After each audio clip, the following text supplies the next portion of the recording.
Everyone, welcome to The Lead. I'm Jake Tapper. We're going to begin with the politics lead, of course, because it is now the final stretch of the first 100 days of the presidency of Donald J. Trump. Now, you all know that the president now says that the 100-day measuring stick is, quote, ridiculous, though, of course, he promoted that measuring stick as a candidate, delivering a speech in October in which he unveiled this. What follows is my 100-day action plan to make America great again. It's a contract between Donald J. Trump and the American voter.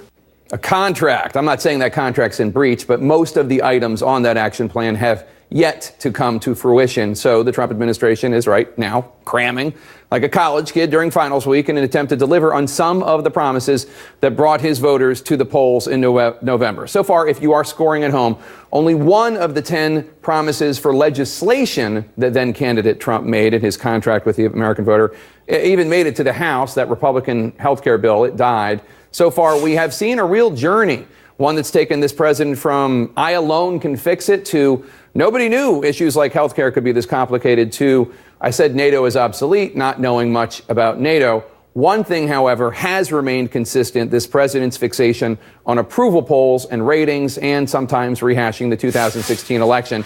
Despite new polls that show record low approval ratings for this young of a presidency, 40%, according to Gallup. It's a major deficit compared to every other modern president, as you can see on the screen there. The president tweeted, "New polls out today are very good considering that much of the media is fake and almost always negative, would still beat Hillary in popular vote." Still beat Hillary in popular vote? Kind of an odd comment because he never beat Hillary in the popular vote. But moving on, the White House says it is no doubt proud of what it has accomplished. And CNN's Jason Carroll is live at the White House for us. Jason, this president has a packed week. We're expecting more news on tax reform, possibly resolving this issue of the government shutdown, with the wall being a big obstacle.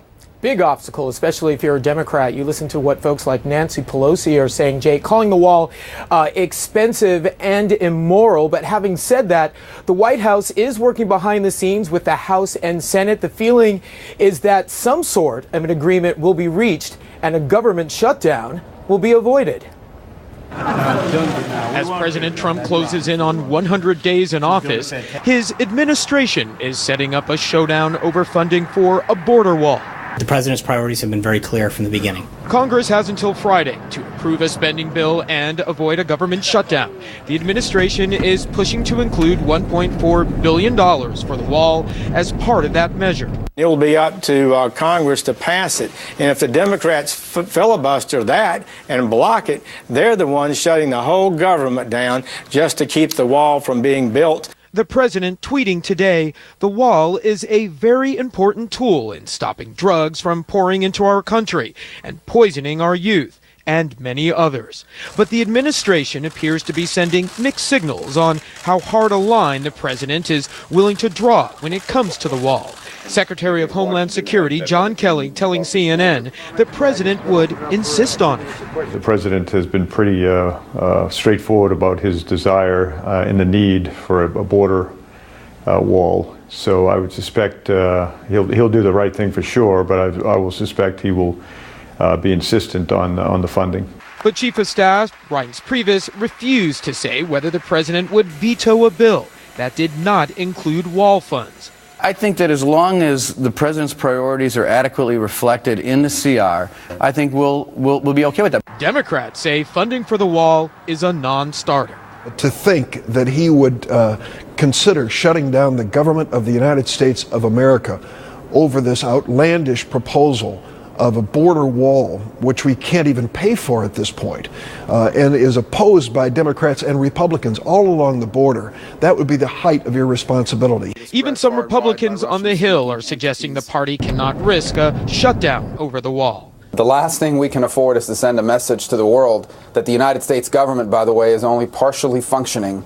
On day 95 of his presidency, the president finds himself with the lowest approval ratings at this stage for any president since 1945. Yet a Washington Post ABC News poll finds that 96% of Trump supporters stand by their vote. We'll see what happens, but health care is coming along well. a reason the administration is hoping to make progress on repealing and replacing the Affordable Care Act, another key campaign promise, although it seems a vote ahead of the 100-day mark later this week is unlikely. In the grand scheme of things, it's a marathon, not a sprint. So we're hopeful for this week, but again, it's not something that has to happen in order to define our success. So, Jake, ahead of the 100-day mark, the administration planning a number of different measures this week. On Wednesday, they will be having that announcement about tax reform. Also, the president planning to sign several executive orders this week. And just today, Jake, the administration announcing that they have frozen the assets of 271 Syrians believed to have been responsible for that chemical attack earlier this month. Jake. All right, Jason Carroll for us at the White House.